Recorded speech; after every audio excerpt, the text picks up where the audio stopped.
Sayang ang effort ni Rui Hachimura. Sa kabila ng pagkatalo ng Los Angeles Lakers sa Game 3 at pagkalubog nila sa 0-3 series kontra sa Oklahoma City Thunder na mayagpag si Rui bilang pangunahing scorer ng koponan. Nagtala siya ng 21 points at tumira ng 5 out of 8 mula sa 3, isang malinaw na patunay ng kanyang pagiging efficient sa opensa.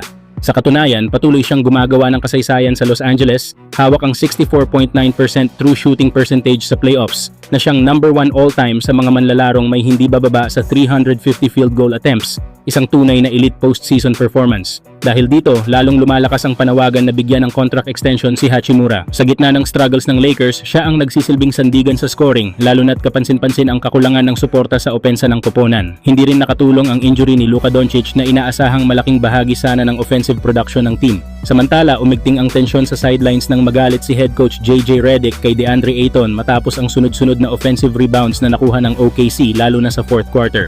Sa sobrang dismaya, sinabi pa umano ni Redick sa kanyang assistant coach na hindi ko na siya kayang isalang.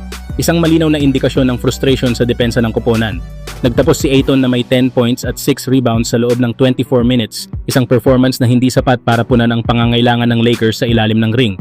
At mas lalong kapansin-pansin ito nang ang rookie na si Adutiero ay nakapag-ambag ng 4 points at 8 rebounds sa loob lamang ng 13 minutes of playing time. Ibig sabihin, mas kita ang sipag at effort ni Tiero sa pagkuha ng rebounds, lalo na sa paggamit ng tamang box out, kumpara kay Ayton na inaasahang mangunguna sa ilalim bilang sentro. Dahil dito, lumalakas ang espekulasyon na maaaring huling taon na ni Ayton sa koponan at posibleng isama sa trade sa darating na off-season. Maliwanag na kailangan ng Lakers ng isang sentro na kayang magbigay ng depensa at dominasyon sa rebounds kung nais nilang makabalik sa kompetisyon. Kayo mga idol, ano ang masasabi nyo? Dapat na bang palitan ng Lakers si DeAndre Ayton sa susunod na season? Samantala, mukhang mauulit na naman ang kasaysayan para sa Los Angeles Lakers.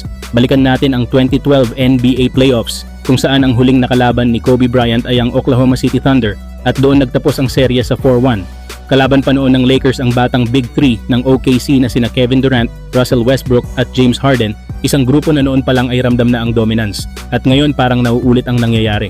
Sa kasalukuyang serye, mukhang mas malala pa ang sitwasyon ng Lakers dahil posible silang masweep ng OKC Thunder. Mas naging mahirap pa ang laban dahil hindi man lang sila natulungan ng kanilang superstar na si Luka Doncic na kasalukuyang nagpapagaling mula sa hamstring injury. Kung nakalaro lang sana si Luka, masasabi nating kahit papaano ay may laban ang Lakers kontra sa defending champions. Pero ganun talaga sa basketball, matira ang matibay. Determinado ngayon ang OKC Thunder sa pangunguna ni Shai Gilgeous-Alexander na tuluyan ng tapusin ang serye laban sa Lakers. Kitang-kita ang kanilang kumpiyansa at kontrol sa bawat laro, bagay na naglalagay sa Los Angeles sa delikadong sitwasyon. Ngayon, nakaamba na ang maagang bakasyon para sa Lakers at maraming tanong ang posibleng sumunod, lalo na kung mananatili pa ba si LeBron James sa koponan sa susunod na season o magkakaroon na naman ng malaking pagbabago sa roster. Kayo mga idol, ano ang masasabi nyo? Mauulit nga ba ang kasaysayan o may huling alas pa ang Lakers para makabawi sa seryeng ito? Played in Game 4 against Houston, that's it. James swing, Reeves straight on three. Finally! James broken up Caruso. James touch pass Kennard. One to shoot. Kennard through the lane, puts it up, and gets the bounce. As soon as he arrived here, JJ Redick